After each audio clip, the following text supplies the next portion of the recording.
এই দেখো লাউ শাকের পাতা কেটে ধুয়ে পরিষ্কার করে নিয়েছি। দিয়ে দেব ধনে পাতা, বেসন, লবণ, হলুদ, আর দিয়ে দেব মিষ্টি আর লঙ্কার গুঁড়ো, আর দিয়ে দেবো একটু সুজি। চালের গুঁড়োও দিতে পারো, আমি সুজি দিয়েই করব। তারা একটু মচমচে হবে, খেতে খুব ভালো লাগবে। এই লাউ শাকের বড়াটা খেতে দারুণ লাগে, একদিন করে খেয়ে দেখবে।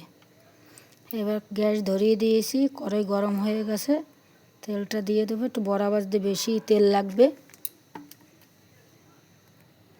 পুরো ভিডিওটা তোমরা দেখতে থাকো। এবারে অল্প অল্প জল দিয়ে মাখিয়ে নেব। দিয়ে দেব শাকটা খেতে অসাধারণ লাগে। এই বড়াটা, শাকের বড়া খুব সুন্দর হয় খেতে, আর অল্প সময়ের মধ্যে হয়েও যায়। অনেকে শাক খেতে চায় না, এইভাবে বড়া ভেজে দিলে খেয়ে নেয়।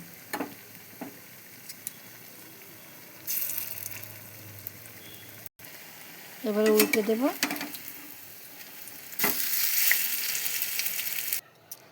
এই দেখো লাউ শাকের বড়া পুরো রেডি।